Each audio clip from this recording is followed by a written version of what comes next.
those another rant videos. Every country in the world has problems, but I'm going to talk about those wait times are just getting worse. Medical wait times cost Canadian patients almost five.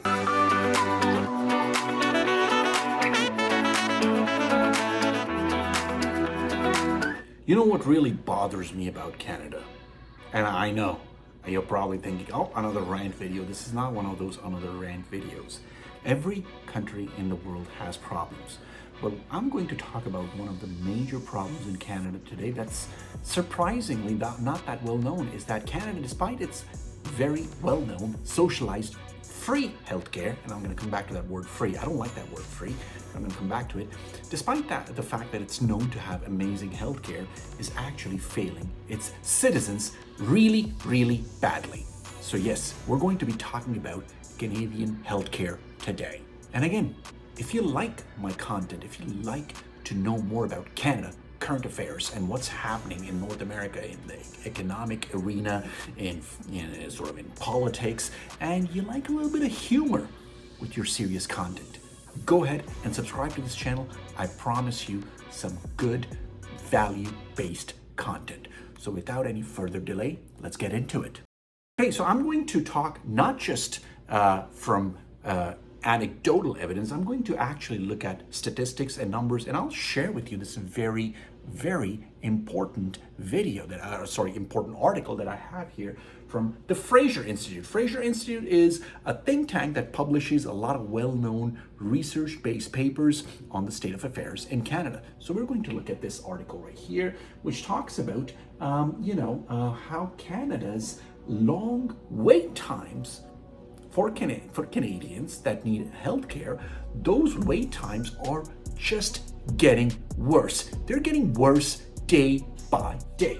So, medical wait times cost Canadian patients almost $5.2 billion in lost wages last year. And this is very important because people need to understand the fact that when Canadians are waiting for healthcare, the average wait times are causing their conditions to get worse, not to mention the fact that they're wasting time waiting for that treatment. So yeah, there you go. This is not good. So one measure of the privately borne cost of wait times is the fact that you're losing a lot of time while waiting for the treatment. And when you're valuing only the hours lost during the average work week, the estimated cost of waiting for care in Canada for patients who were waiting for medical care was almost $5.2 billion. Now, this works out to an average of about $3,364 for each of the estimated 1.5 million Canadians waiting for treatment. Now, this is a conservative estimate, okay? According to this article right here, it places no intrinsic value. We're not even taking into account the value that individuals spent waiting in a reduced capacity outside of the work week. So valuing all the hours, but excluding just the sleep hours would actually increase the estimated cost to $15.9 million. Now, this estimate only counts the costs that are borne by the particular individual, by this Canadian who's waiting for treatment. It doesn't even take into account the cost of care provided by family members, and not to mention the fact that they're mentally stressed, they're not able to function properly. This is not good. So in December 2024, the Fraser Institute released the results of its most recent annual measurement of waiting times for medically necessary treatments in Canada.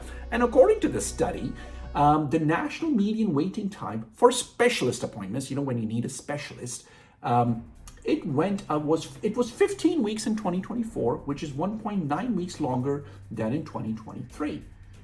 So the total wait between the referral from a general practitioner doctor and the receipt of treatment was about 30 weeks in 2023, longer than the 27 weeks reported in 2023. And this is, there you go. The numbers are not looking good.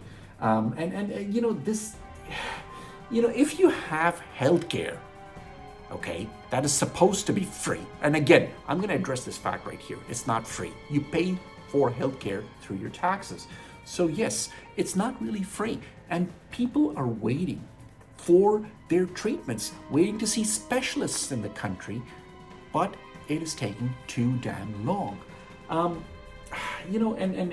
People are talking about solutions. Well, I'm just looking at this article right here, and I'm looking at the numbers here, and I'm thinking to myself, the country is not taking care of its own sick people. And maybe a private public model would work, maybe some other model needs to work, but we need to address this particular issue right here because this is not looking good for Canadians. So in 2024, an estimated 1.5 million Canadians who were waiting for treatment endured an estimated private cost of almost $5.2 billion. And there was definitely more, because if you take into account lost productivity and the fact that these people were suffering, the cost becomes higher.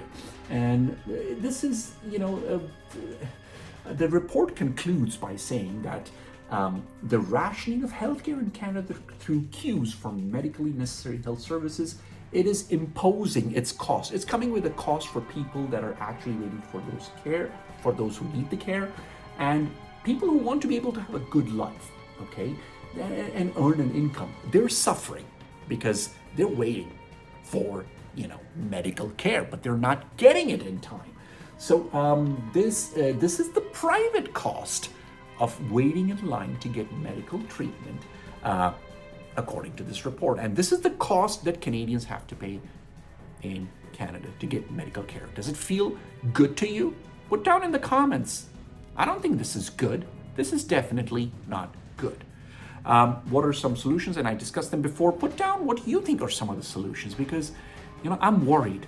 I'm worried about the fact that people are actually going to other countries sometimes to get treatments. And this is not the solution, by the way, because it costs a lot of money to go anywhere from Canada. Have you looked at the price of tickets? It's not cheap. And not to mention the fact that we should be able to get decent medical care in the country, right? Shouldn't we? I think so. What are your thoughts? I hope you enjoyed this rant that was educational, but I try and address serious issues on this channel in a humorous manner, and I try and make sure I'm creating enough awareness. So if you like this video, make sure to subscribe. Go ahead and like, share, and put down in the comments what you thought about my video. Until next time, bye-bye from Canadian. See ya.